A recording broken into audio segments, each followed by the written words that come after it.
février 2006, je zappe, puis je me ramasse sur l'émission « Il va y avoir du sport ». Peut-être que c'est plus à l'affiche de la Télé-Québec, c'est Marie-France Bazot qui animait ça. C'est pas compliqué. Cette émission-là, il y a une question. Puis il y a deux clans qui débattent. Puis la question, c'était, est-ce que le Québec est une société pauvre? Bon, je vais écouter ça, ça a l'air intéressant.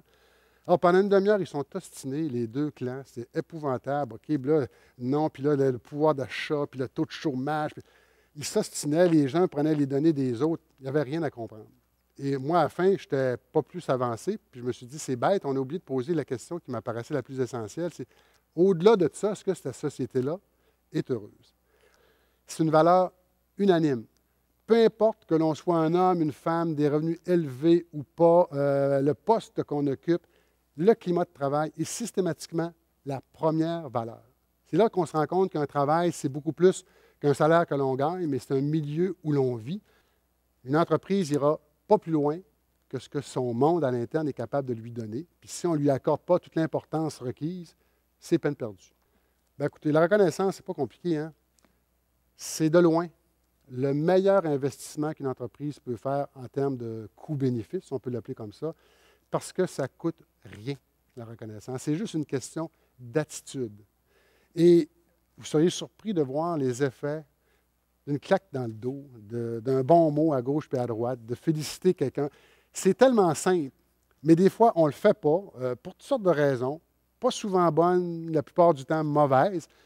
Mais la reconnaissance, c'est le 8e facteur d'influence du bonheur globalement, la reconnaissance qu'on a dans la vie en général. Puis on s'entend que la reconnaissance qu'on a dans la vie en général, elle vient en bonne partie du travail ou du poste qu'on occupe ou d'entreprise pour laquelle on évolue. L'argent. Pour les Y, c'est ex aequo avec le climat de travail, la première valeur.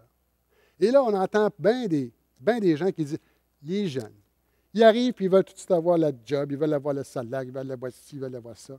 Oui. Puis, c'est qui dit ça? C'est les boomers qui disent ça parce qu'ils n'agissent pas, les Y, comme les boomers, eux autres, ont agi dans le temps. OK? Donc, rhabillez-vous, les boomers, ils ont le droit, ils n'ont pas la notion ou la relation tordue que les boomers ont avec l'argent. Moi, je rentre, je suis compétent, j'ai confiance en moi, puis regarde, moi, je vaux ça. Le deuxième élément, c'est aller au bout de ses rêves, de ses passions puis de ses projets. Ils n'ont pas besoin d'être gros, les projets. On ne parle pas de projets irréalisables, mais c'est essentiel. C'est le carburant de la vie et du bonheur. On ne peut pas vivre sans projet, sans passion. Et ça devient aussi important d'en avoir et d'essayer de les réaliser que de les réussir comme tels. Troisième élément, c'est ne jamais arrêter d'apprendre. Et ça, ils ne sont pas nécessairement en ordre d'importance. Quand je dis les troisièmes éléments, ils arrivent en troisième. Là. À partir du moment qu'une personne arrête d'apprendre, elle s'isole, elle stagne, elle fait du surplace.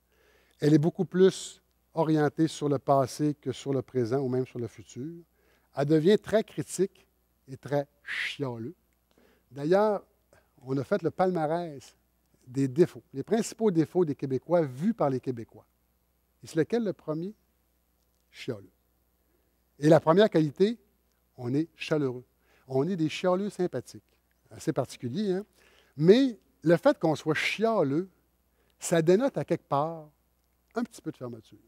Parce qu'on a tendance à réagir un petit peu. Hop, on se fait bousculer, donc on va chialer. Toujours est-il que quand tu arrêtes d'apprendre, tu deviens un petit peu plus chialeux. Tu deviens un peu comme Robinson sur son île, tu deviens isolé, déconnecté. Puis là, bien, la vie passe, le train passe, puis toi, tu restes en arrière.